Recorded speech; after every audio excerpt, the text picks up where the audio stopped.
ध्यान से सुनिए और जितने क्वेश्चन बनते हैं आप लोग खुल के कर सकते हो। ठीक है, जो पढ़ा रहे टॉपिक वो तो करोगे ही, और उसके आसपास जो समझ में नहीं आता है आप लोग कर सकते हो। कोई प्रतिबंध नहीं है, हम ये नहीं पूछेंगे वो नहीं पूछेंगे। ठीक, जो प्रतिबंधता सीधे आप पूछ सकते हो डायरेक्ट। ठीक, मैं बता दूंगा। तो समय कम है, ठीक, सिलेबस ज़्यादा है। दो चीज़ इम्पॉर्टेंट वो लेकर चलेंगे। आपको पता है कि 11 तारीख को एग्जाम लगा हुआ है ना? सबने फॉर्म अप्लाई किया है, बस फिर निकाल देना है ना। ठीक, सब बैच है, मतलब स्पेशल का मतलब स्पेशल करिए आप लोग। एक बैच हमारा चल रहा पहले से यूपीएससी का, ये स्पेशल बैच है। तो आप लोगों से थोड़ा रिक्वेस्ट समझो या निवेदन समझो, रिजल्ट दे देना आप लोग, ताकि आप लोग भी इज्जत बच्चे हैं हम लोगों के भी, है ना। तो कह सकते भाई 2 महीनों में तो पढ़ा के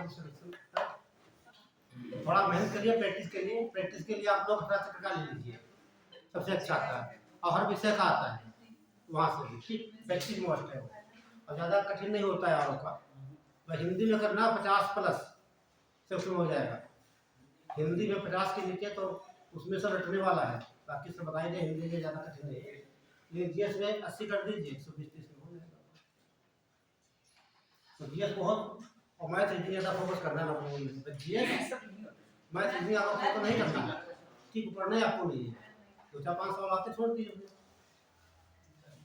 बस आप मेहनत करिए, प्रैक्टिस करिए।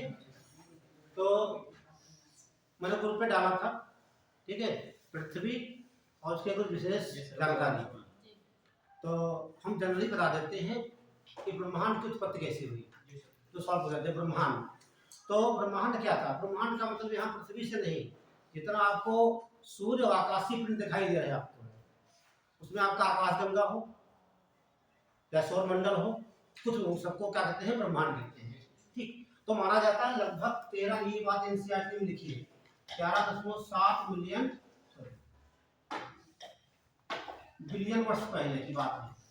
ठीक है, 13.7 बिलियन या 15 वर्ष पहले की बात है।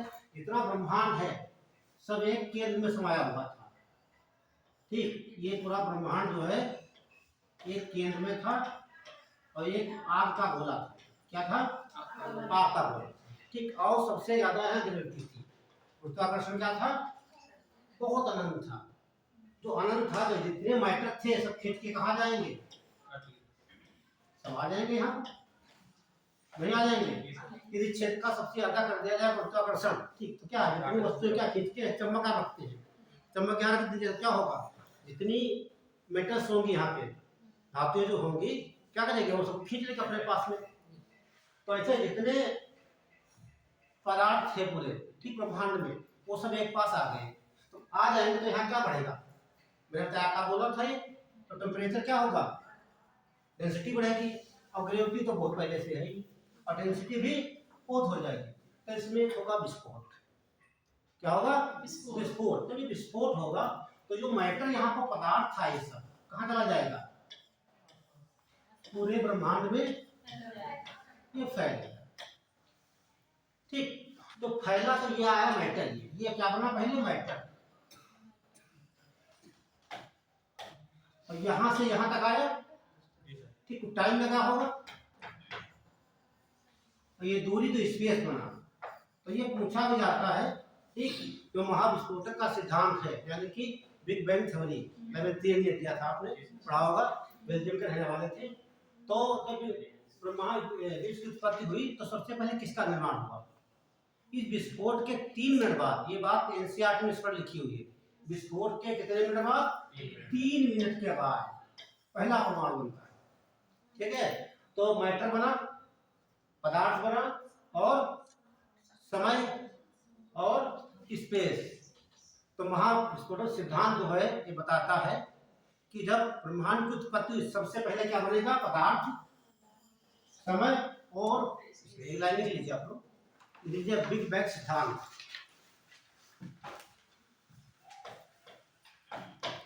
बिग बैंग थ्योरी,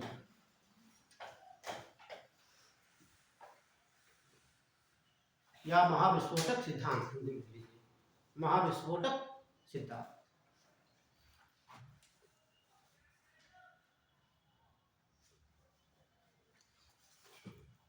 एक लाइन नोट करिए। यह सिद्धांत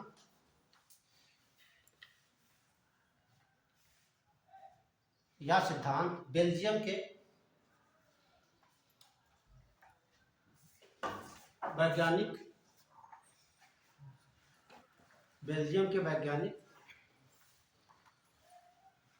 लेमेंतेयर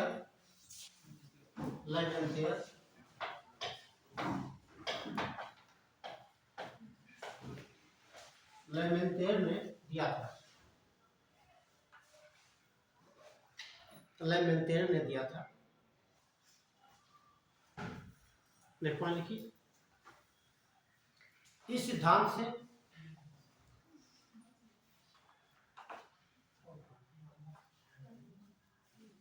मैटर तो पदार्थ, समय और स्थान, इस सिद्धांत से पदार्थ, समय और स्पेस को क्या जगह बोलेंगे या स्थान की खोज होती है।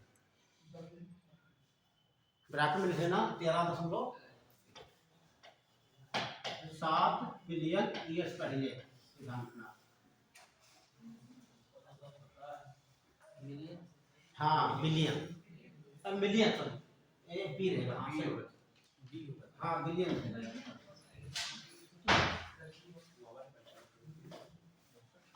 बिलियन रहेगा। ठीक है, आप अंतर जानते हो कि मिलियन बिलियन में। ठीक है, तो सीधे हम बाकी बात छोड़ देते हैं, कौन सी पीछे भेजेंगे, लेकिन सीधे आ जाते हैं हम जो तक ये पदार्थ बना आपका, ठीक, जो मैटर बना, तो मैटर जो आपका रहा ये, ठीक है, तो जो मैटर बना इसमें सबसे ज्यादा गैसें बनी। क्या बनी? गैसें बनी। और गैसों में सबसे ज्यादा गैस बनी हाइड्रोजन। ठीक, तो हाइड्रोजन गैस बनी पूरी ब्रह्मांड में। इससे सबसे बड़ा एक गोला बना, तो उसमें गैस क्या थी? Hydrogen gas. तो कहने मतलब सबसे ज्यादा कौन सी गैस बनी? हाइड्रोजन। ठीक, तो हाइड्रोजन का संलयन हुआ, हाइड्रोजन के नाभिक जो थे आपस में क्या किए? जुड़े। ठीक, तो आप जो बच्चे केमिस्ट्री पढ़े होंगे यहाँ पर हम पढ़ते हैं नाभिक संलयन कि जब कोई दो नाभिक जुड़ करके एक बड़ा नाभिक बनाते हैं, है ना, तो नाभिक जुड़ कैसे सकते हैं? नाभिक कैसे होते? धनात्मक होते हैं। अब जब धनात्मक का दो प्लस एक नाभिक है, क्या आपस में जुड़ सकते हैं? नहीं जुड़ सकते हैं, लेकिन हाँ होना चाहिए। लेकिन नाभिक संलयन क्या कहता है? जब दो छोटे नाभिक जुड़ करके एक बड़ा नाभिक बनाते हैं, यही क्रिया आपके सूर्य में होती है। ठीक है, तो आपको बता दें सूर्य में ऐसे आप दो परस्पर लाओ, क्या होता है? रिपल्सन होता है, प्रतिकर्षण होता है। लेकिन जब जो यहाँ पर दो नाभिक क्यों जुड़ेंगे? ठीक, जुड़ेंगे इसलिए क्योंकि सूर्य के अंदर बहुत टेम्परेचर ज्यादा है और दाब ज्यादा है, उस समय इनकी प्रोबेबिलिटी बदल जाती है। ठीक, ये दो जुड़ करके क्या बनाते हैं? हीलियम बनाते हैं। क्या बनाएंगे? हीलियम बना। ठीक, और जो ये गैस के बहुत बड़े बादल बने, किसके बने? गैस के बादल, ये कहा गया नेबुला। क्या बोलेंगे? नेबुला। ये सवाल पूछा जाता है, नेबुला क्या बोलते हैं हिंदी में? नेबुला को हिंदी में कहा जाता है, नहीं, गैस के बादलों को नेबुला कहा गया। और यही नेबुला से आपका निहारिका, जो इसे हिंदी बोलेंगे निहारिका।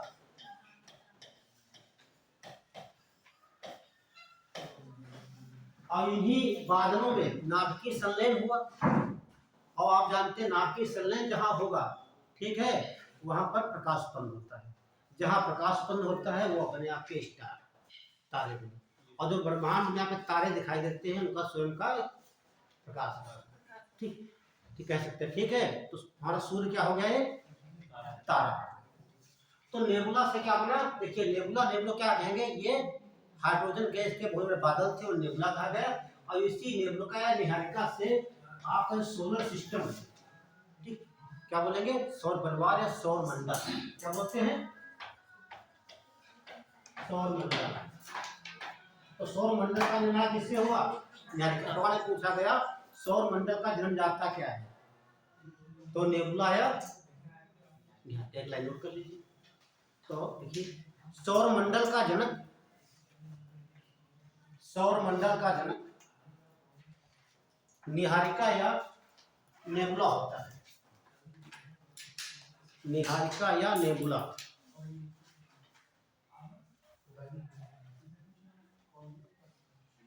और वहां आपको ऑप्शन में आकाशगंगा भी मिलेगी। ठीक, हमारा सौरमंडल आकाशगंगा के एक पॉइंट पे है, समझे ना।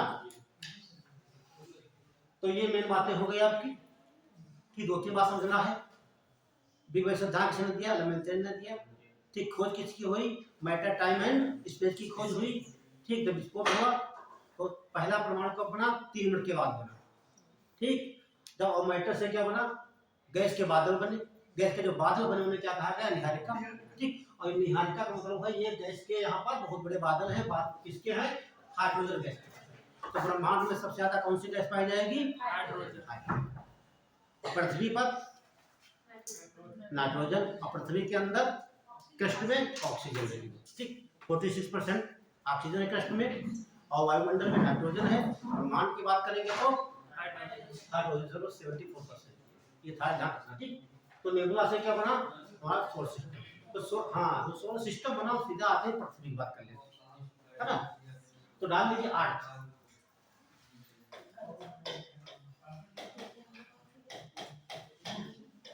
ये तो आपको डिटेल से बताया जा रहा, ठीक है, एग्जाम की दृष्टि से। वैसे तो इसमें 2 क्लास में पूरा नहीं सर, ये तो नोट्स मिलेंगे ना इसके सर? नोट्स हम दे देंगे आपको। Hard copy. हाँ, लेकिन नोट्स में वो मजा नहीं आता। ठीक, ध्यान रखिए। ठीक, अब समय के अनुसार भाई जून से पढ़ा रहे हैं, पूरा कोर्स हो गया है यूपीएससी में। अब यहाँ 10 क्लास में कितना बता देंगे आपको, पूरी लोगों को बताना। हम कोशिश करेंगे जो मेन में चीज हो आपको सब बता दीजिए। तो क्वेश्चन कहीं पूछ होता है, उसमें नंबर है, आप क्या कर सकते हो, पूछ सकते हो किसी भी टाइम, उसमें कोई प्रतिबंध नहीं।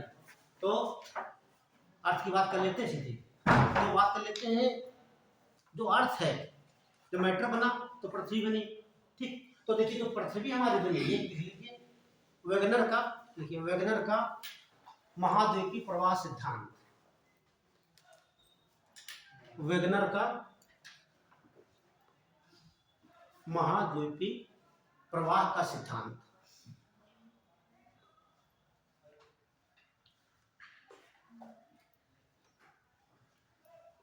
ये जर्मन वैज्ञानिक लोग हैं। ठीक, और ये बहुत फेमस सिद्धांत है। उनको कहने का मतलब ये था, जब पृथ्वी देखिए सुनना, तो ये पृथ्वी जो है आपकी, पृथ्वी आग का गोला थी। ठीक, ये आग का गोला थी पृथ्वी ये। तो अब आप यहाँ देख रहे हैं पृथ्वी के इसमें 7 महाद्वीप हैं, लेकिन मैंने सबको कहाँ बना दिया, एक ही बना दिया। तो पहले एक जरूर रहे होंगे। ठीक, तो इसे कहा उन्होंने पेंजिया। क्या कहा, पेंजिया। पहले का मतलब जब पृथ्वी के 7 महाद्वीप आपस में जुड़े थे तो क्या कहेंगे उसे हम, पेंजिया कहेंगे। और पेंजिया के चारों तरफ, पेंजिया के चारों तरफ जल भरा हुआ था। क्या था, जल भरा हुआ, ये एक सागर था। क्या बोलेंगे इसे, मजा नहीं आया। आप पैंथालासम,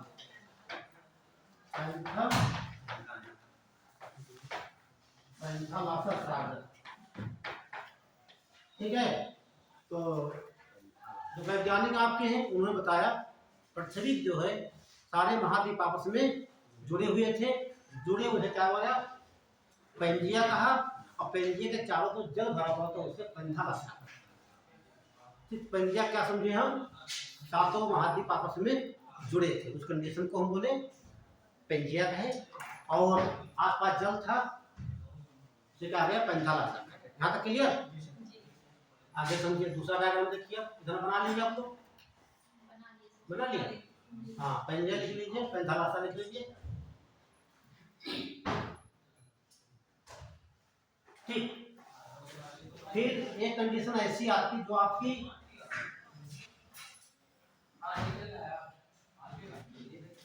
जो आपकी पंजिया थी, कुछ भाग तो चला गया उत्तर की ओर, कुछ भाग चला गया दक्षिण की ओर। ये मान लीजिए चलाया उत्तर की ओर, ये चला गया आपका दक्षिण की ओर। जो उत्तर की ओर गया उसे कहा गया अंगारा। क्या बोले इसे? अंगारा।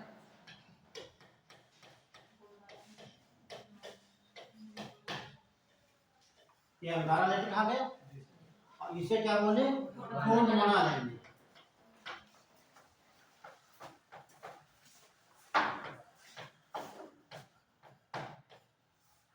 तो पंजिया दो भाग में बट गया। जो उत्तरी भाग गया अंगारा लैंड और दक्षिण गया वो। अब बात आती जो जल था वो कहाँ चला गया? तो यहाँ जाएगा सब ये जल। इसे बोलेंगे तेथिस सागर। तेथिस सागर कहा गया।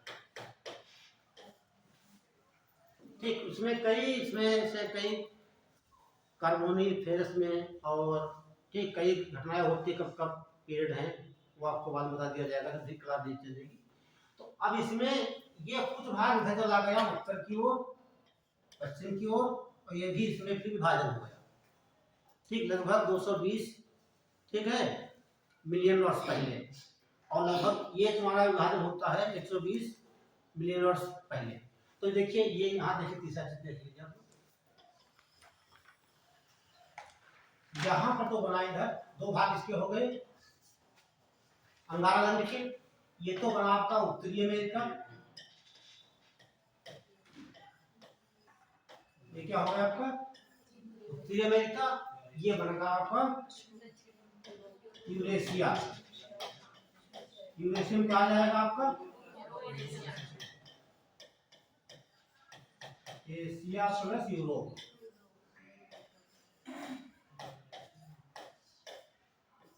यहाँ तक क्लियर? और जो इसमें विभाजन हुआ यहाँ बना आपका, ये आपका अफ्रीका हो गया, और यहाँ पर आपका बना एक, और ये भारत यहीं से चपका हुआ था इस प्रकार से। ये आपका ऑस्ट्रेलिया है, ये ऑस्ट्रेलिया आपका,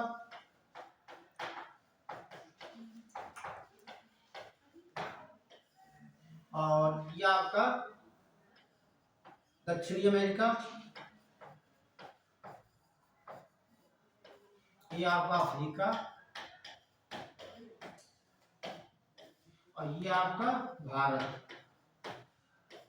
अब ये आपकी हो जाती है भूमध्य रेखा, है ना। वर्तमान में देख लीजिए, तो भारत पहले कहाँ पे था? गोंडवाना लैंड में, ठीक है। तो भारत में देखते हैं गोंडवाना लैंड की चट्टानें मिलती हैं, नहीं मिलती भारत में? जब आप पढ़ते हैं दामोदर नदी घाटी, ठीक है, तो वहाँ कौन चट्टानें मिलती हैं? गोंडवाना लैंड की मिलती है ना। जब पढ़ेंगे आप उसका छोटा नाग का पठार तो वहाँ देखेंगे आप, ठीक। तो ये चट्टानों से निकाला जाता है कोयला, गोंडवाना लैंड, ठीक। तो ये भारत था यहाँ पे, ठीक। और बीच में पेंथालासा हो गया। तो आप वर्तमान में देखेंगे आप पूरे विश्व को देखिए, 7 महाद्वीप जो है, ठीक, यदि आपस में इनको मिला दिया जाए तो जैसे उन्होंने पंजिया बना बताया वैसे बन जाएगा। मैं तो है नहीं यहाँ, आप लोग देख सकते हो, ठीक है। और कितने महाद्वीप हैं आपस में मिला दिया जाए तो ये पंजिया का रूप ले लेते हैं। इससे पता चलता है कि ये कभी आपस में जुड़े होंगे, ठीक है। और ये अभी गति कर रहे हैं, ये सब प्लेटों पर स्थित है, ठीक। तो प्लेटें 3 प्रकार की होती हैं, है ना। ये सब कहाँ स्थित है? बड़ी 7 प्लेटें हैं, ठीक। एक महासागरीय प्लेट होती है, एक महाद्वीपी होती है, और एक होती है जिस पर महाद्वीप भी हो और महासागर, ठीक है। तो अपनी भारतीय प्लेट कैसी? महाद्वीपी, महासागरी? महासागरी, समझो यहाँ पर। ये प्लेट मान लीजिए हो गई, है ना। प्लेट का मतलब क्या समझते हैं आप लोग? नए बच्चे ध्यान सुने, पुराने तो बैठे पढ़ चुके होंगे। तो हमारी ये अर्थ है, ठीक है।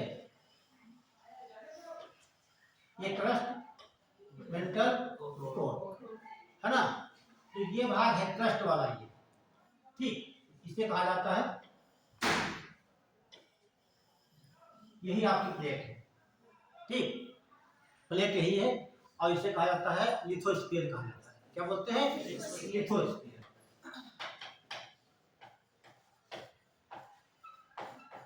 और इसके नीचे एक और बताइए, वेरी गुड, मैग्मा होता है। इसे क्या बोलते हैं? एस्टेनोस्फीयर। ये पूछा भी आता है कि पृथ्वी के अंदर ज्वालामुखी कहाँ बनते हैं? एस्टेनोस्फीयर। ठीक, ये है क्या? ये मैग्मा आपका ये है। जब ये ऊपर आ जाता है विस्फोट करके तो उसे लावा आ जाता है। क्लियर? तो जो ये भाग है आपका, ठीक, ये प्लेट आपकी लिथोस्फीयर, मान लीजिए इसमें कोई महाद्वीप बसा हुआ है, क्या ये? तो इसे क्या बोलेंगे? महाद्वीपीय प्लेट कह देंगे। ठीक, समझ लीजिए, हम चित्र नहीं बनाना है। और दूसरी प्लेट ये आपकी हो गई, इस पर केवल महासागर है। और महासागरीय प्लेट जो भारी होती है बेसाल्ट की बनी होती है, और महाद्वीपीय प्लेट हल्की होती है। आज देख लीजिए, महाद्वीपीय प्लेट है ऊपर जा रही है, और महासागरीय प्लेट कहाँ है? नीचे दबे है। जैसे हम ही है, मान लीजिए, अभी फ्री है ना, अभी वेट कर दिए, हमारे पास 60 किलो लाद दीजिए एक गेहूं की बोरी, तो हमारी स्पीड क्या होगी? ऑटोमेटिक कम हो जाएगा। और भविष्य में ध्यान रखना, पृथ्वी की जो घूमने की गति है, ये बढ़ेगी घटेगी? क्यों? पृथ्वी का वेट बढ़ा रहा है, कौन बढ़ा रहा है? इसका प्रभाव नहीं पड़ता है। समुद्र से देखिए, समुद्र है, उसमें एक दो बाल्टी पानी डाल दी, निकाल लीजिए, उसका तल ठंडा घटेगा ना बढ़ेगा? हाँ, उनका पे जो गिरते हैं वो लाखों टन वजन होते हैं उनका। देखिए, जो पृथ्वी ये है, ठीक, तो उनका पिंड गिरते हैं, उनका पिंड होते कहाँ है? मंगल और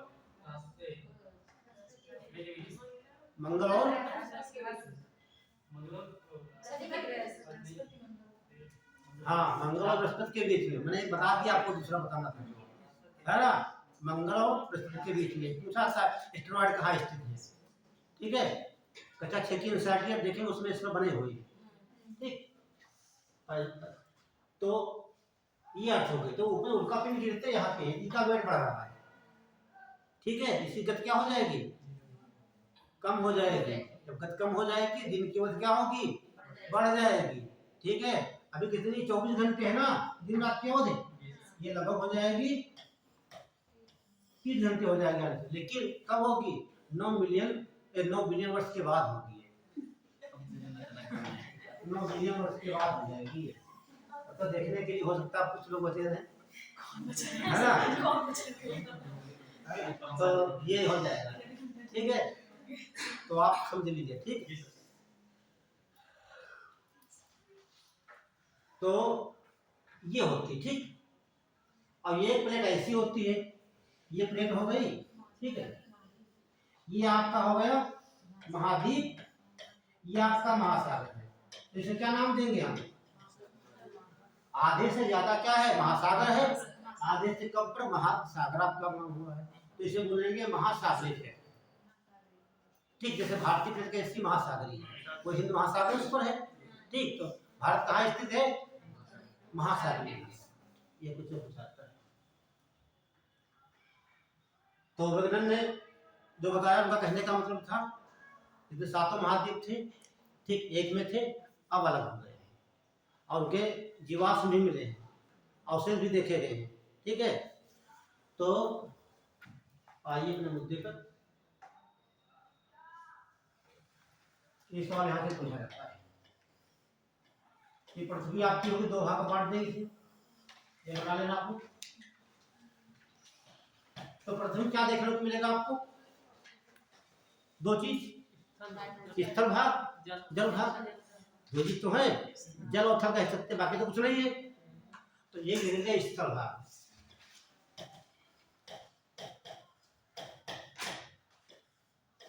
और ये जल भाग आपका हो जाएगा।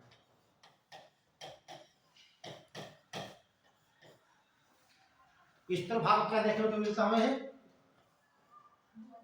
29.2% क्या है? जल कितना हो जाएगा? 78।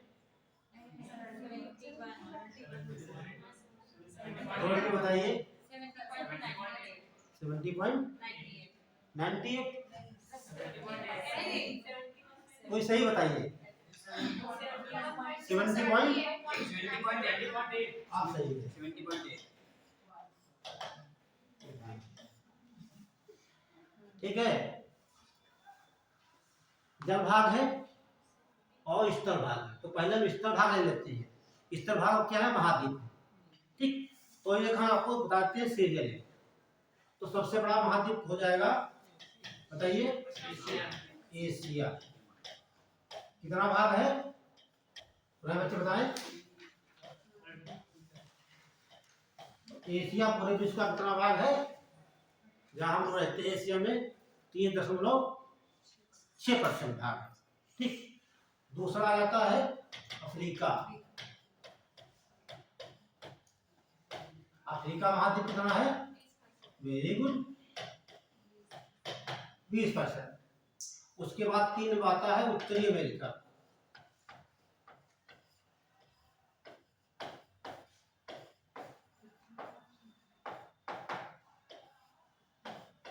हम लोग 3%।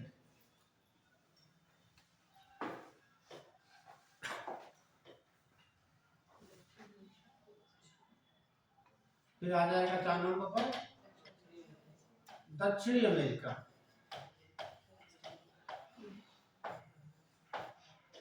कितना हो जाएगा? 11.8% फैला हुआ है। 5 नंबर पर आइए अंटार्कटिका।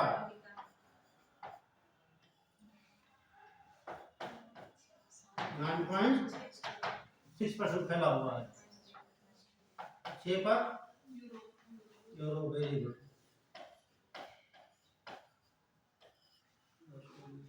कितना? 6.5 फैला हुआ है। और 7 पे आ जाएगा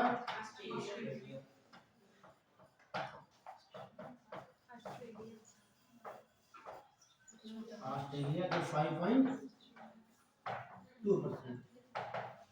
ये जोड़ेंगे तो पूरा 100% हो जाएगा आपका। तो ये आपको डाटे मालूम होना चाहिए। ठीक है, यूपीएससी कैसे पूछता है।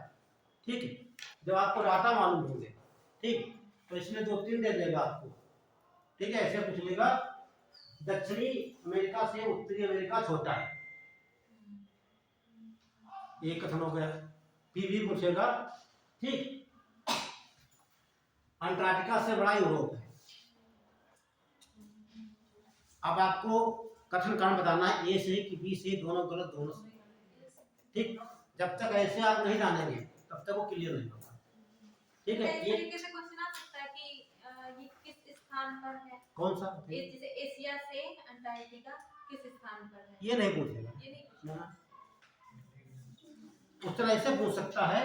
ठीक है, जैसे यहाँ तो आप बड़ा आसान लगा, देखने में क्रम पर लिखा है, पूछ लेगा इससे यूरोप विश्व का 6ठा सबसे बड़ा महाद्वीप है। एक बात हो गई। ठीक है, ऐसे पूछ लेगा एशिया विश्व में किस स्थान पे है ना? तो वहाँ 4, 5, 6 लिखा होगा। तो हम मुझे लगता है 4, 5, 6 में चौथा स्थान है कि पांचवा है कि छठा है कि सातवां। हाँ, तो यूपीएससी पूछता है इससे। हाँ, यूपीएससी पूछा घटता बढ़ता था, तो वो आपको जानते तो नहीं पूछता ये नहीं पूछता, ये सब बच्चे जानते होते हैं, वो हटा देता है। बस यहाँ आपको डाल देगा उत्तरी अमेरिका, दक्षिण अमेरिका। ठीक है, बड़ा उत्तरी दक्षिण गलती हो जाती है। जहाँ एक बार तरंगे घूमे दिमाग में, एक बार डिस्टर्ब हुआ फिर वो गलत हो जाएगा। ये डाटा याद कर सकते हो। यहाँ तो समझने वाला, डटने वाला। और लेकिन कब डट पाओगे? हमारी ब्रेन की मेमोरी, जो मेमोरी होती है, मुझे काम करने जाते ढंग से, है ना? आप ये रट लीजिए, भूल जाएगा। सबको लाइन से क्रम से रट लीजिए। 30, 20, 16, 9, 6, 5 काम खत्म। ऐसे रट लीजिए, आपको नहीं आना है, बस हाँ ये कर लीजिए, काम खत्म। बस आपको ये तो जरूरत नहीं है, लेकिन इनको नहीं भूलना है। या नीचे से याद कर लीजिए, बढ़ते जाएगा, सब याद हो जाएंगे, छोड़ना है। याद हो जाता है, मोबाइल नंबर याद कर ले। मोबाइल नंबर याद हो वही है और क्या याद है, याद कर ले। ठीक है मोबाइल नंबर याद कर लीजिए। चलिए अब आते हैं महासागरों पे आते हैं। महासागर कितने हैं? 5। तो एक तो लिखते हैं प्रशांत, एक विश्व का सबसे बड़ा प्रशांत है, जिसका आकार कैसा है? हाँ ये पूछा गया है अंग्रेजी के ये त्रिभुजाकार है, आगे लिख लेना। जो प्रशांत महासागर कैसा आकार इसका है? त्रिभुजाकार। त्रिभुजाकार। और दूसरा नंबर क्या आता है?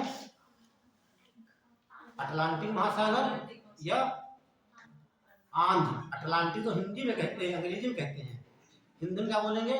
आंध्र। इसे प्रशांत बोलते हैं हिंदी में, इंग्लिश में पैसिफिक कहते हैं। ठीक है, अटलांटिक कहिए या आंध्र। अटलांटिक, अटलांटिक महासागर या इसका आकार कैसा अंग्रेजी अक्षर के ये ध्यान रखना। ठीक है, और 3 नंबर पर अपना, समझ रहे हैं? अपना क्या है? हाँ। आकार बताइए आप लोग।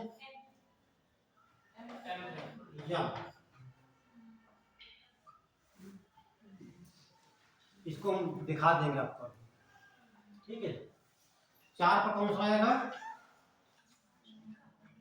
अंटार्कटिका। अंटार्कटिका, अंटार्कटिक महासागर। अंटार्कटिक महासागर। 5 में आर्कटिक। ये क्रम से लिखिए, ध्यान रखना। इसका आकार कहीं कहीं मिलता है सर्किल जैसा। ठीक है, तो ध्यान रखना ये क्रम, ये सब पूछे गए हैं, ये वाले आकार जैसे पूछने का प्रशांत महासागर का आकार, ये अंडिका आकार नहीं। तो ये ध्यान रखना, प्रशांत महासागर विश्व का सबसे बड़ा महासागर, उससे छोटा अटलांटिक, उससे छोटा हिंद महासागर, उससे छोटा अंटार्कटिक महासागर, उससे छोटा आर्कटिक। ये कहाँ पड़ता है? दक्षिण में, दक्षिण ध्रुव पर। ये कहाँ है? उत्तरी। ठीक, और 1985 में यहीं पर ओजोन छिद्र पाया गया, मिट्टी तल ने खोदा, ये पूछा गया था। ठीक, तो ये तो मोटी मोटी बातें हो गई। ठीक, तो बढ़ा गया।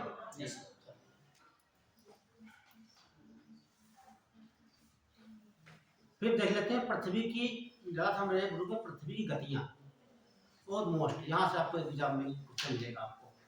ठीक, कोई भी एग्जाम दे दें तो पृथ्वी की गतियाँ देख लीजिए।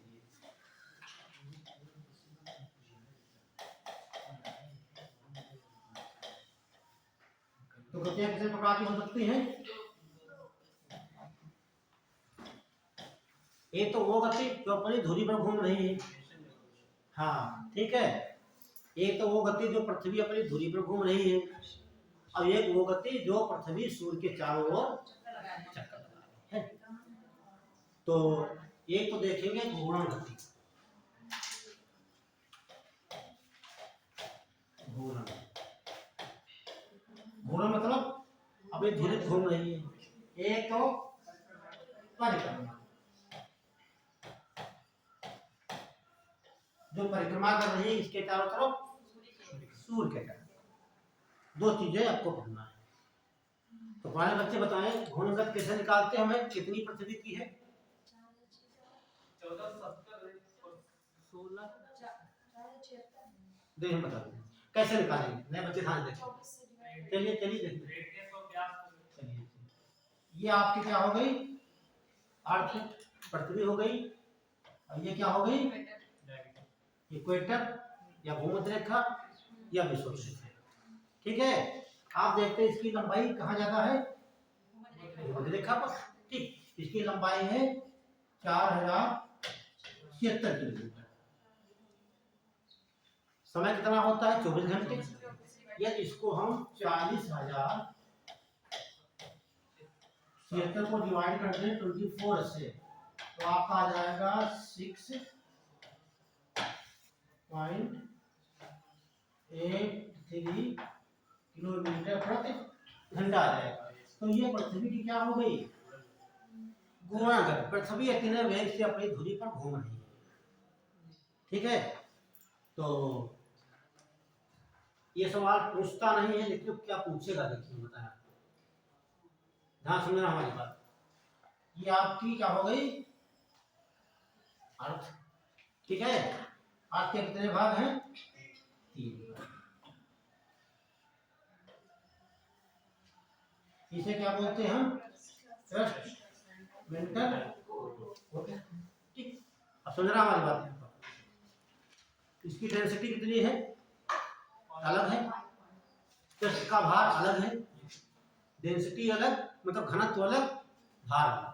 इसका घनत्व अलग, भार, इसका घनत्व अलग, भार। कहने का मतलब जब हम अंदर की तरफ आ रहे हैं, ऊपर से ये अर्थ हो गई, बाहर से आ रहे हैं तो डेंसिटी क्या हो रही है, बढ़ती जा रही है। ठीक है, सबका भार अलग। जब पृथ्वी घूमेगी अपनी धुरी पर, है ना, जब पेन दीजिए ना, जैसे मान लेते हैं ये पृथ्वी है। ठीक है, 3 भाग हो गए। एक भाग मैंने ऊपर बताया क्रस्ट, बीच में बताया मेंटल, नीचे क्या है। अब ये तीनों साथ में एक स्पीड हो इससे तो कोई समस्या नहीं। इसकी स्पीड ज्यादा है, इसकी स्पीड कम है, तो बीच में घर्षण होगा नहीं होगा, है ना भाई। देखिए एक स्पीड मैंने क्या बताया, यदि इसकी दोनों को बराबर हो तो कोई अंतर नहीं है। अब इसकी स्पीड अलग है, इसकी अलग है, तो घर्षण होगा। अब ये स्पीड देख रहे हैं, कोई कम नहीं है, ये लगभग 1670 किलोमीटर प्रति घंटा है। शायद प्लेन भी इतने नहीं उड़ते, 1000 फुट उड़ते हैं, है ना। तो जब इतनी वेग से पृथ्वी घूम रही है तो इनके बीच में घर्षण होगा नहीं होगा, दोनों में। ये घर्षण यहाँ पर होगा। जब यहाँ पर घर्षण होगा, बहुत तेजी से घर्षण होता है, तो यहाँ पर हमारा अंदर का भाग है वो द्रव बदल जाता है, लिक्विड अवस्था में जो बन जाता है उसे मैग्मा कहा जाता है। ठीक, क्या बोलते हैं, मैग्मा। तो देखते हैं हम, जो क्रस्ट है आपका, ठीक, क्रस्ट का निचला भाग, मेंटल का ऊपरी भाग, ये द्रव अवस्था में है। क्लियर हुआ, द्रव अवस्था में हुआ कैसे, घूर्णन की वजह से। जब पृथ्वी इतने तेज से घूमेगी, ठीक, तो यहाँ पर क्या है, पृथ्वी की ध्यान है, जो यहाँ पर पृथ्वी की गति जो है 0.46 किलोमीटर प्रति सेकंड। ठीक, ये आपकी हो जाएगी 23 डिग्री नॉर्थ, क्या बोलते हैं, कट रेखा कट हो गई। यहाँ पर 0.23 किलोमीटर, और यहाँ पर हो जाती है 0 किलोमीटर प्रति सेकंड। तो कहने का मतलब जो पृथ्वी की घूर्णन गति है, ठीक है, ये यूपीएससी से पूछ लेता है, पृथ्वी की घूर्णन गति जो है भूमध्य रेखा से ध्रुवों की जाने ओर घटती है। ठीक है, ध्यान रखना, ऐसे पूछ लेगा, पृथ्वी की घूर्णन गति जो है कटि रेखा पर सबसे अधिक है, ये बात हो गई, सबसे ज्यादा है। फिर बोलेगा कि जो घूर्णन गति है पृथ्वी की, ठीक है, ध्रुवों पर 0 किलोमीटर प्रति सेकंड है, तो आप 0 कैसे हो सकती, पृथ्वी घूम रही है, ये बात समझ सकते हैं आपको। लेकिन जब हम यहाँ जा रहे हैं ध्रुवों की ओर, ठीक, ऊपर नीचे नहीं कहेंगे हम, तो इसकी गति क्या है, कम होती जाती है। तो सबसे ज्यादा कहाँ पर होगी, भूमध्य रेखा पर। ठीक, ये ज्यादा नहीं होगी, तो पहला हमारा ऑप्शन गलत हो जाएगा, दूसरा सही हो जाएगा। ये लाइन नोट कर लीजिए यहाँ पर। आप ये लाइन जो लिख लेना कैसे निकाली जाती है पृथ्वी की घूर्णन गति, लिख लेना पृथ्वी की घूर्णन गति बराबर, पृथ्वी की घूर्णन गति बराबर, सर यहाँ पे नहीं लिखना, कहीं मतलब जो आप पहले नहीं, इधर नोट कर लीजिए नहीं पर। पृथ्वी की घूर्णन गति बराबर, देखिए भूमध्य रेखा की लंबाई, भूमध्य रेखा की लंबाई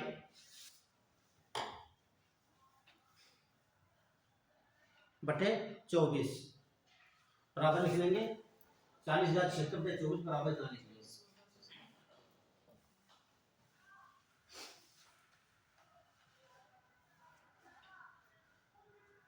तो घूर्णगत में एक पॉइंट नोट करिए।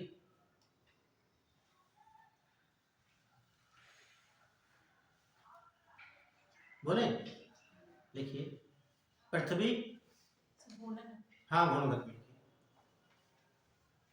पृथ्वी अपनी धुरी पर किस दिशा में घूमती है? पश्चिम से पूर्व की ओर घूमती है।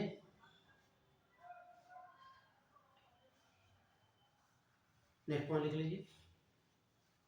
भूमध्य रेखा पर पृथ्वी की घूर्णन सबसे अधिक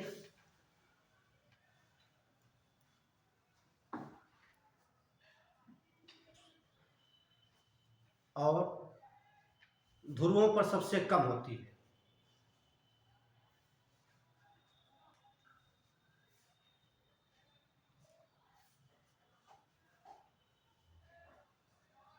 चलिए तो एक क्वेश्चन करते हैं यहाँ पे।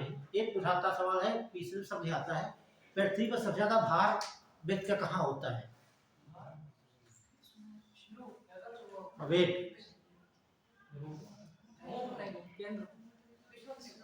क्यों? साइंस का सवाल है ये। दूरी का इस्तेमाल करेंगे वो फार्मूला लगाते हैं तो फोर्स होगा। देखिए और दूरी कम हो जाएगी। जी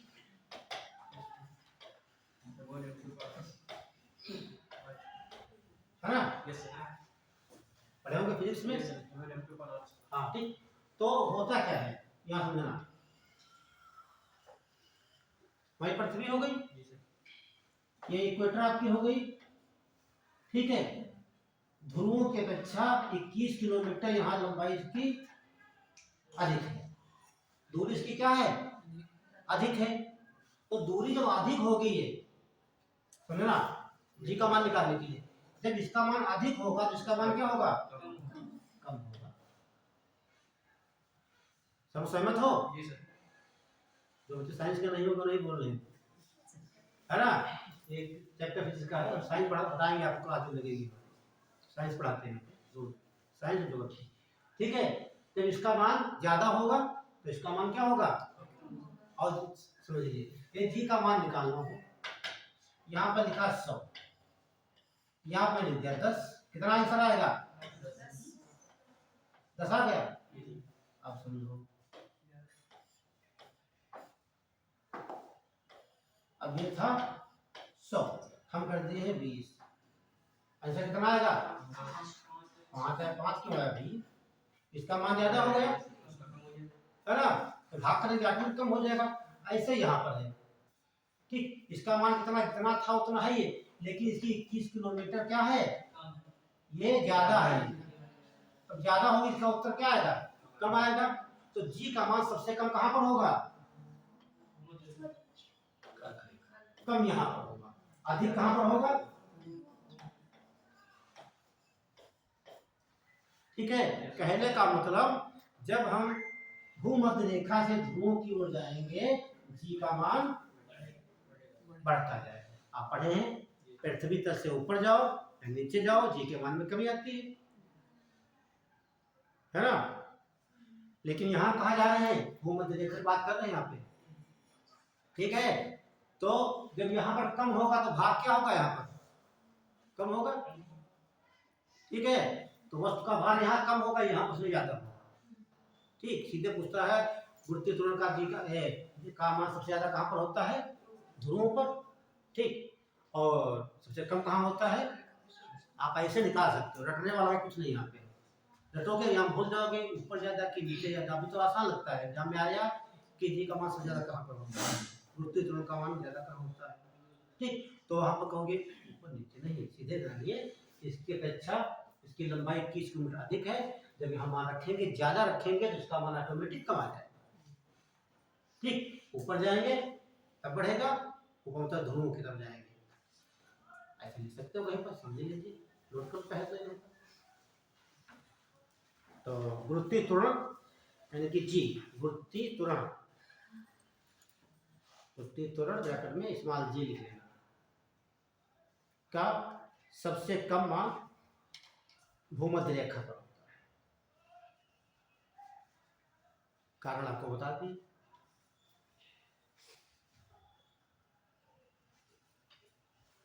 हो गया, ठीक। तो कम यहां पर होगा, ठीक, तो ज्यादा लिखने की जरूरत नहीं है।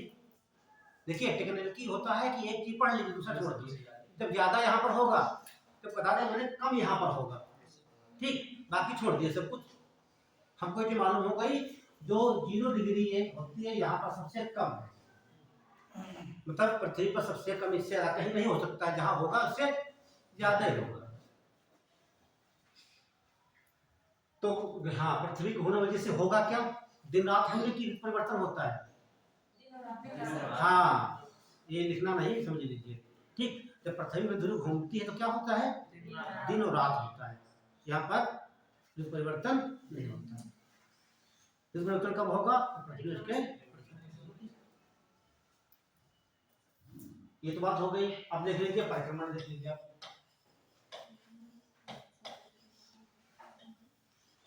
परिक्रमण, ये आपकी,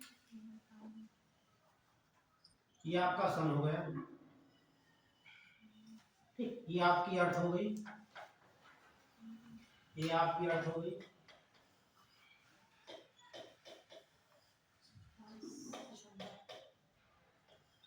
तो कितनी अर्थ हो गई, अच्छा, कहना भी किसी से पृथ्वी 4 है, वही बार बार घूम के पहुंच रही है।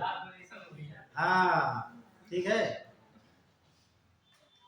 तो आप देख रहे हैं पश्चिम से पूर्व की ओर जा रही है, यानी ये दिशा कैसे हो गई, एंटी क्लॉकवाइज। ध्यान सुनाइए, कैसे हो गई, एंटी क्लॉकवाइज। तो इससे क्या होता है, ऋतु परिवर्तन होता है। क्या होगा, एक लाइन लिखिए, ये कितनी चाल है बताइए, ये पूछा गया शॉर्ट पीसेस में। हाँ, पृथ्वी का जो है कि परिक्रमण गति कितनी है, 29.8 किलोमीटर प्रति सेकंड। कहने का मतलब पृथ्वी जो है अपने ध्रुव घूम रही है लगभग 1670 किलोमीटर प्रति घंटा के वेग से, और सूर्य की ओर जो घूम रही है चारों तरफ 29.8 किलोमीटर प्रति सेकंड। ये सब पूछा गया कि आपके पीसीस में, हल कर देखना मिल जाएगा। एक लाइन लिखिए आप, देखिए पृथ्वी का परिक्रमण गति, पृथ्वी की परिक्रमण गति 29.8 किलोमीटर प्रति सेकंड है।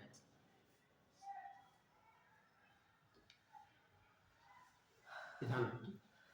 और पृथ्वी में पलायन वेग कितना है, इसके बोला सकते, हाँ समझ लीजिए, ये जब पृथ्वी से किसी वस्तु को, ठीक है, यदि किसी पृथ्वी से किसी वस्तु को पकड़ के एनर्जी इतना फेंक दे ऊपर की ओर, उसकी चाल कितनी हो, 11.2 किलोमीटर प्रति सेकंड हो, ठीक है, तो वो पृथ्वी का जो गुरुत्वीय क्षेत्र है, तो ये हम भाई कहाँ रह रहे हैं, पूरा जितना विश्व कहाँ बसा है, पृथ्वी के सतह पे है, वो अंदर तो है नहीं, यहाँ पे, यहाँ पे मान लीजिए हम भारत में, ठीक, इसको उठा के भैया फेंक दे, कितनी ताकत लगा दे, हाँ, इतनी देर में फेंकेंगे इसका वेग इतना हो जाए तो ये पृथ्वी का जो गुरुत्वीय क्षेत्र ये वाला है ये पार कर जाएगी और पृथ्वी की चारों तरफ परिक्रमा करने लगेगी। तो पृथ्वी क्या बन जाएगा, एक उपग्रह बन जाएगा, सैटेलाइट से, ठीक है।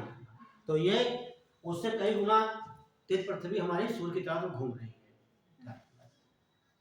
तो इससे क्या होगा, ऋतु परिवर्तन।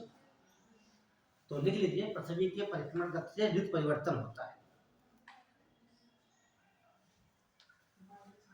ऋतु परिवर्तन, ठीक,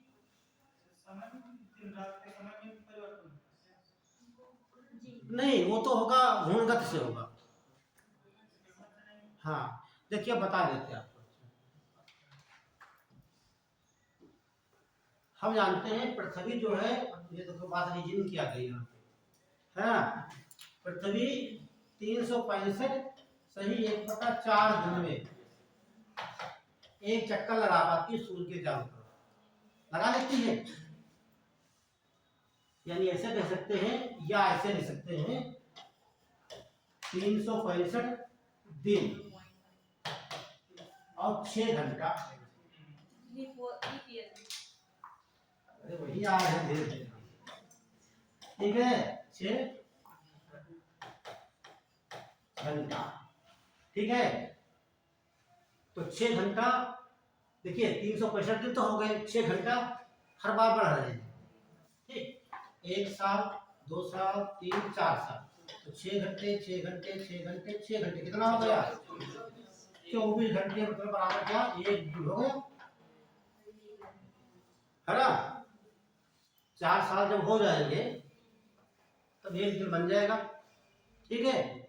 तो क्या करेंगे, वो इसी में ऐड कर देंगे वो, तो कितना हो जाएगा वो 366।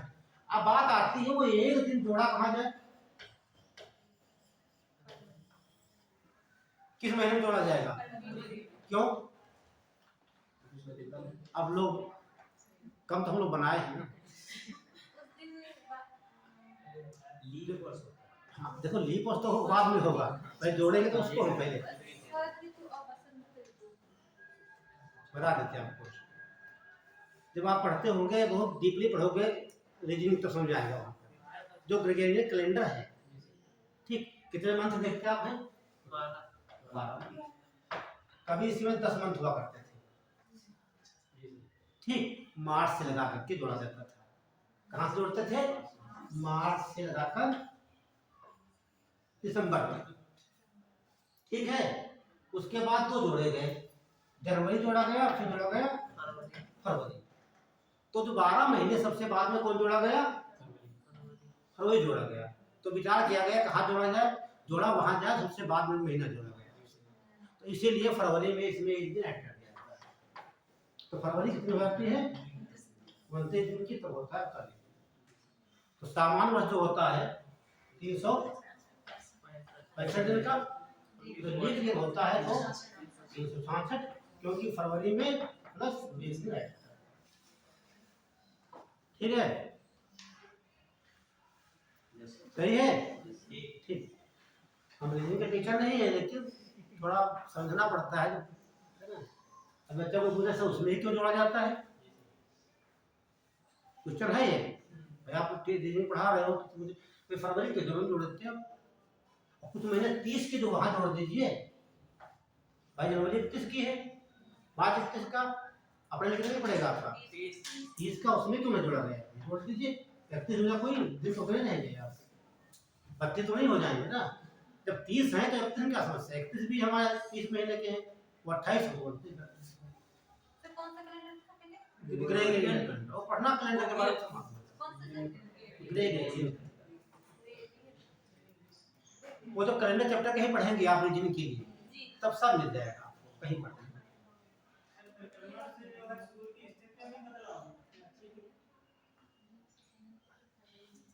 हाँ बिल्कुल, वही तो बताने जा रहे हैं। हाँ वो बताने जा रहे थे, ध्यान समझना। ये आपका हो गया, यही सवाल तो पूछेगा अभी। ये आपकी हो गई यार, ये अपनी हो गई, है ना।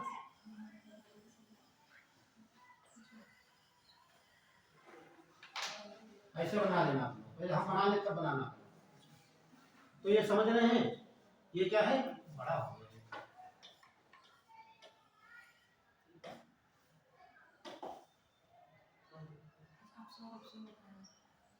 ठीक है। दोनों में अंतर कुछ दिख रहा है? ये सब आ कहाँ से गया, अभी बात नहीं कर रहे हैं, ये दूरी बात कर रहे हैं। ये दूरी कम है, ये दूरी ज्यादा है,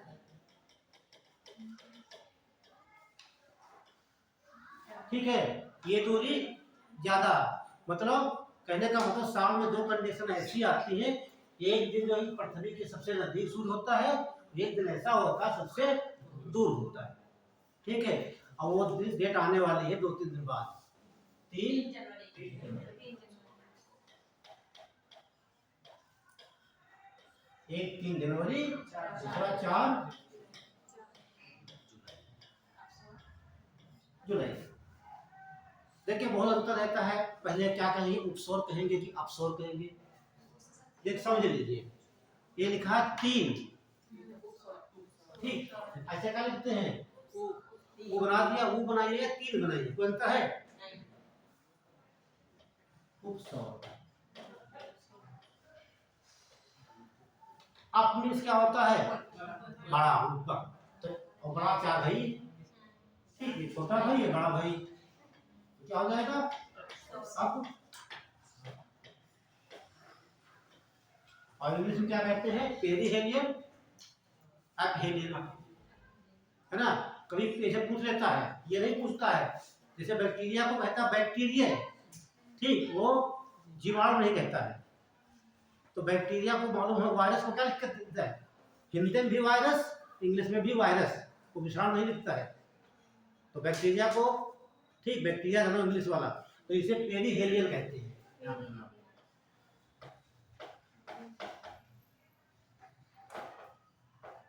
एपहेलियम,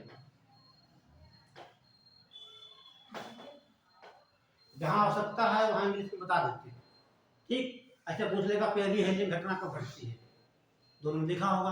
आपको पता है उपसौर तो होता है 3 दिन को, लेकिन आपको ये नहीं पता पेरीहेलियम, ठीक, जहां बहुत कष्ट होता है उस समय, तो कुछ चीजें जानना चाहिए, ठीक। पेरीहेलियम ऐसे टाइप है ना, पेरीहेलियम, ठीक है। अब आप जानते हैं कि हमारा ये सन है और ये हमारा अर्थ है, इसके बीच की दूरी कितनी है, 14.96 करोड़ किलोमीटर, करोड़ किलोमीटर है, ठीक है। लेकिन जब सूर्य नजदीक आता है, ठीक है, तो कितना आ जाता है, 14.70 करोड़ किलोमीटर, इधर हो जाता है 15.20 करोड़ किलोमीटर। कितना अंतर आया, 20 उधर 30, 50 लाख किलोमीटर जो है कि दूरी घट जाती है, फिर भी हमारे वहां ठंडक होती है। गर्मी ज्यादा होना चाहिए जनवरी में, है ना। इतना बना दीजिए आप लोग, ठीक है, बना कर डाल लीजिए हेडिंग उपसौर, उपसौर ब्रैकेट में पेरीहेलियम, उपसौर या पेरीहेलियम।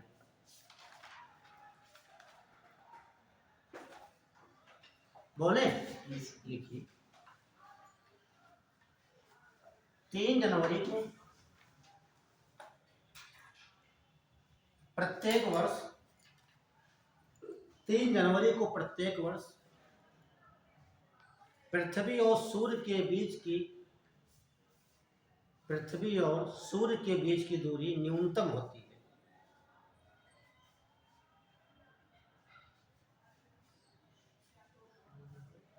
कितनी होती है, लिख भी लेना यहाँ पर, ठीक है, 14.70 करोड़ किलोमीटर। यह घटना उपसौर कहलाती है, यह घटना उपसौर यानी पेरीहेलियम कहलाती है।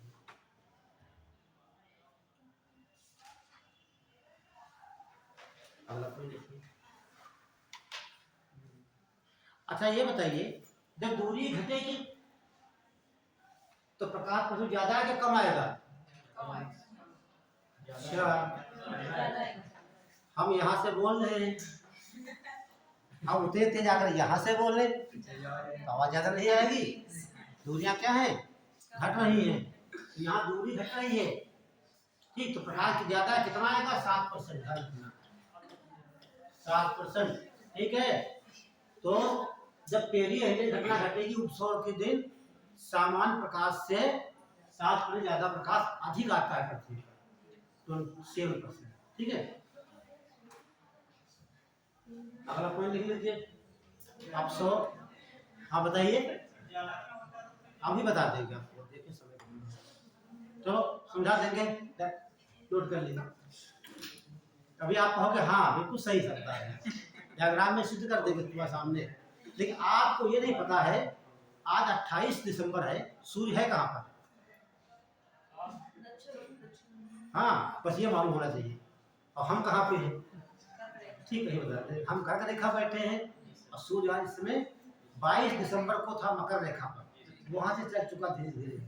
अब बताते हैं ये अफसर में लिखिए 4 जुलाई को प्रत्येक वर्ष 4 जुलाई को प्रत्येक वर्ष सूर्य और पृथ्वी के बीच की दूरी अधिकतम होती है। अधिकतम होती है। सूर्य और पृथ्वी के बीच की दूरी अधिकतम होती है।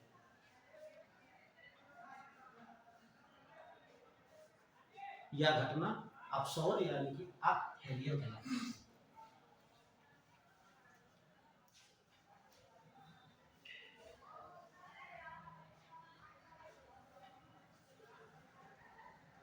यह घटना, ठीक है, तो ये भी ध्यान रखना। ठीक, दूरी कहीं पूछ सकता है, ये तो सामान्य दूरी होती है। सूर्य और पृथ्वी के बीच की दूरी 14 करोड़ 96 लाख, ठीक है। ये औसत दूरी होती है, ध्यान रखना है। क्या है? औसत। इनको दोनों को जोड़ लीजिए, 2 से भाग कर दीजिए, इतना आ जाएगा। एक बुक में मिलता है 15 करोड़ के आसपास, है ना। यदि आपसे इतना दिया तो यही लगा के आना, आप 15 नहीं लगाना वहाँ पे। यदि नहीं मिलता है तो 15 लगा। ठीक है, ये दूरी औसत होती है। दो भाई, एक दूरी ये हो गई, एक हो गई, तो पूरी कैसे निकालेंगे? औसत निकालेंगे। संयोजन में दोनों को ऐड करके डिवाइड कर देंगे, आपको आ जाएगा। चलिए, ये तो बात पूरी हो गई। आगे बढ़े तो आपने अभी तक पढ़ा होगा, ठीक है, इक्वेटर, भूमध्य रेखा। ठीक, भू मीन्स पृथ्वी, मध्य मीन्स बीच में रेखा में लाइन, लेकिन उसे विषुवत रेखा को कहते हैं। ठीक, विषुवत क्यों कहते हैं? चलिए वही बताने वाले आपको। उससे आपको ये भी आंसर मिल जाएगा। हाँ, ये आंसर मिल जाएगा कि 3 जनवरी आने वाला है, सूर्य नजदीक आ चुका है, 50 लाख किलोमीटर नजदीक, तभी हमारा जैकेट पहने बैठे। ठीक है, और 4 जुलाई को सबसे दूर चला जाता है, तब बनियानी पहन के बैठते हैं, है ना। देखिए, एक डायग्राम से सब क्लियर हो जाएगा।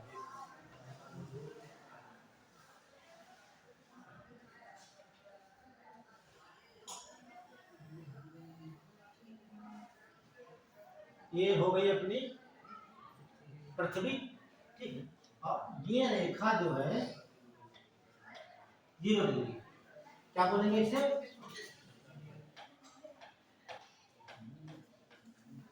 ये भूमध्य रेखा बोलेंगे, इक्वेटर बोलेंगे, लेकिन विषुवत रेखा भी नहीं बोलेंगे। और ये रेखा आपकी हो गई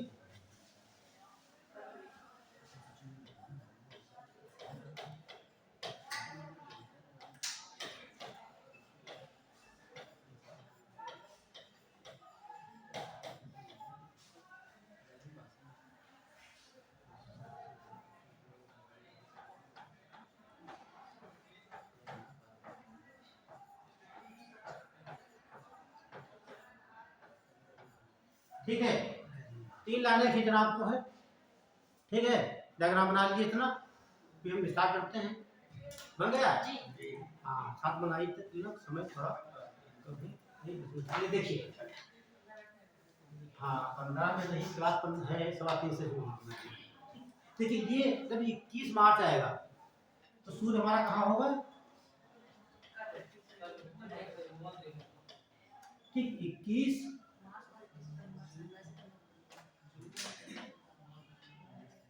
जब 21 मार्च को सूर्य कहाँ रहता है? भूमध्य रेखा पर। तो आधा प्रकाश किधर जाएगा? उत्तरी गोलार्ध में, आधा दक्षिणी। आधा प्रकाश इधर, आधा इधर, यानी कि दिन रात की अवधि बराबर। तो 21 मार्च ऐसी डेट होती है समस्त पृथ्वी पर दिन और रात की अवधि बराबर होती है। मतलब 12 घंटे का दिन, 12 घंटे की मार्च, अप्रैल, मई, जून, 21 जून। तो देखिए, मार्च हो गया आपका, ये मार्च था, अप्रैल, मई, आ गया जून। 3 महीने में कहाँ पहुंच जाता है? कर्क पहुंच गया। ठीक, 21 जून को सूर्य कहाँ रहता है? कर्क रेखा में, जहाँ अपना भारत है। कड़ाके की गर्मी होती है ना। और जब सूर्य यहाँ पर होगा, सीधा प्रकाश कहाँ पड़ेगा? कर्क रेखा पर। तो सबसे बड़ा दिन कहाँ होगा? 21 जून को होगा। तो उत्तरी गोलार्ध का सबसे बड़ा दिन 21 जून को, ध्यान रखना। 21 जून क्या होगा? सबसे बड़ा दिन होता है उत्तरी गोलार्ध का। ठीक, अब यहाँ से चलना आरंभ करेगा ये।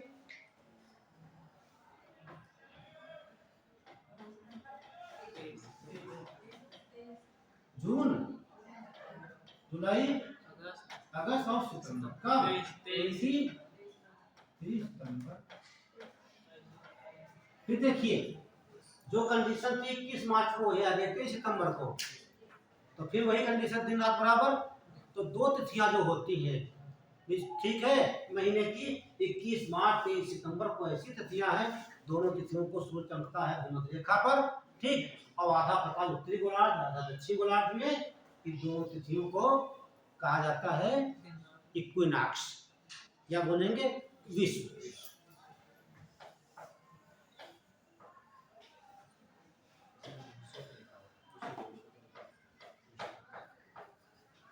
इसी से कहते हैं इसे विषुवत रेखा।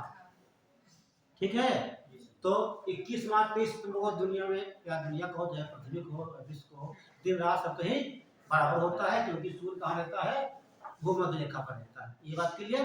और दोनों तिथियों को मिलाकर क्या कहते हैं? विश्व कहा जाता है। पूछा भी गया है। ठीक है, सितंबर, अक्टूबर, नवंबर और दिसंबर। इसमें कौन महीना चल रहा है? तो पुराने बच्चे पढ़ चुके, आगे आगे बोल रहे हैं, है ना।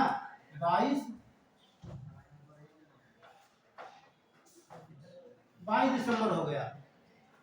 और आज कितना डेट है? 28। तो 22 दिसंबर से चलेगा फिर वापस किधर? दिसंबर, और ये जनवरी, फरवरी। ठीक, अब 3 जनवरी को कहाँ पर सूर्य होगा? यहाँ पर होगा कि नहीं होगा? सूर्य यहाँ से इसके बनाना पड़ेगा। तो 3 जनवरी को सूर्य कहाँ पर होगा? लगभग मकर रेखा के पास में। हम कहाँ रह रहे हैं? यहाँ पर। सूर्य तो नजदीक, क्या दूरी तो कम हो गई, लेकिन अपना क्षेत्र देखेंगे जाड़ा हो कहाँ रहा है? क्या पूरे पृथ्वी जाड़ा तो नहीं हो रहा है? यहाँ तो कड़ाके की गर्मी हो रही होगी यहाँ पर। ठीक है, हम 3 जून देखते हैं, 3 जनवरी देखते हैं। अब 3 जनवरी सूर्य कहाँ होगा? पहले का मतलब 22 दिसंबर से यहाँ से वापसी हो जाती है। तो 22 दिसंबर को सबसे बड़ा दिन कहाँ होता है? दक्षिणी गोलार्ध में। और 21 जून को सबसे बड़ा उत्तरी गोलार्ध में। बड़ा छोटे का इसे अपोजिट कर देंगे, तो यहाँ बड़ा तो यहाँ छोटा। क्लियर। और जब चलते ये देखिए, ध्यान दीजिए, जब सूर्य इधर आएगा, है ना, तो सूर्य इधर प्रकाश कहाँ जाएगा? इस गोलार्ध में जाएगा। तो कौन सा कोण हो गया? नॉर्थ पोल, ये आपका साउथ पोल। जब प्रकाश यहाँ आएगा तो 6 महीने यहाँ क्या रहेगा? दिन। पहले का मतलब मार्च, अप्रैल, मई, जून, जुलाई, सितंबर तक उत्तरी गोलार्ध तक क्या रहता है? दिन, 6 महीने तक। अब जब सूर्य इधर आ जाएगा, ये यहाँ पर, तो प्रकाश कहाँ आएगा? यहाँ पर आएगा, ये साउथ पोल पे आएगा, तो यहाँ प्रकाश रहेगा। ठीक, तो 6 महीने जब यहाँ दिन होगा तो कहते ध्रुवों पर 6 महीने के दिन, 6 महीने रात। यही कारण है। आप भी जान सकते हो कब कब होगी।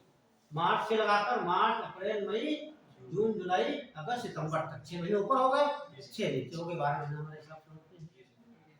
ठीक, तो इससे और भी सवाल तमाम बनेंगे आगे चलते। ठीक है, अगली क्लास में होगी, कल हमारी शायद क्लास फिर लगी हुई है। ठीक, तो ये डिटेल से हम और कराएंगे, लिखाएंगे। ये पर एंड करते हैं। चलिए, क्लास कैसे नहीं?